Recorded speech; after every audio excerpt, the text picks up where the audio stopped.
Welcome to another blog. এটা হচ্ছে গুয়াহাটির প্রবেশদ্বার। মানে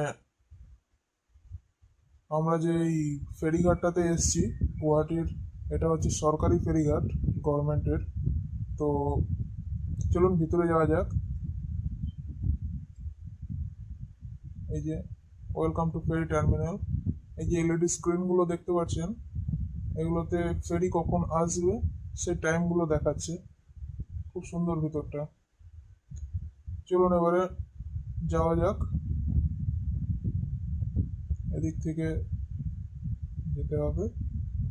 এখানে অল্প কনস্ট্রাকশনের কাজ চলছে এখন। ওই যে মাঝখানে দেখতে পাচ্ছেন, জলের মাঝখানে অতদূর পর্যন্ত আমাদেরকে যেতে হবে। অলরেডি অনেক দেরি হয়ে গেছে, তাড়াতাড়ি যেতে হবে আমাদের। ছাড়তে চলেছে এই যে এমভি মেঘনা, এটাই করে আমরা যাব। এই যে ফেরি ছেড়ে দিয়েছে, আমরা এগোচ্ছি। ওই মাঝখানে যে দ্বীপটা দেখতে পাচ্ছেন, মাঝখানের দ্বীপটাতে আমরা যাব। আমরা এই দ্বীপটাতে যাচ্ছি। এই দ্বীপটার নাম উমানন্দ। এটা ব্রহ্মপুত্র নদীর মাঝখানে অবস্থিত সব থেকে ছোট্ট দ্বীপ, যেটা যার মধ্যে ভগবান শিবের একটা ছোট মন্দির রয়েছে। মনে করা হয় যে যারা আসামে কামাখ্যা দেবী দর্শনে আসছেন, তারা যদি এই দ্বীপটিতে না আসেন তাহলে সমস্ত দর্শন অসম্পূর্ণ থেকে যায়।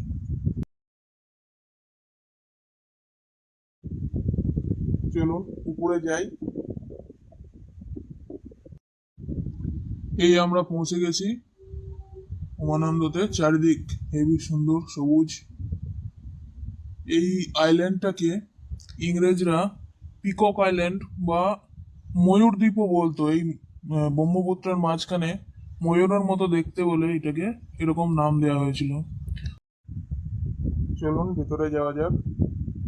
এই মন্দিরটিতে কোনো প্রবেশ মূল্য নেই, আপনি যখন ইচ্ছা আসতে পারেন, পুজো দিতে পারেন। কিন্তু পুজো দেওয়া একটু সময় সাপেক্ষ। এই যে সামনে একটি গণেশজির মন্দির রয়েছে, আর এটা হচ্ছে মেন মন্দির, যেখানে ভগবান শিবের একটি মূর্তি রয়েছে। আপনি এখান দিয়ে লাইন দিতে হবে আপনাকে। এই লাইন দিয়ে মোটামুটি একটু সময় লাগে, দিয়ে গর্ভগৃহের ভিতরে গিয়ে পুজো দিতে পারবেন। ভিডিওটি আপনাদের ভালো লেগে থাকলে একটি লাইক, কমেন্ট ও শেয়ার করবেন এবং চ্যানেলটি ফলো করে সাথে থাকবেন।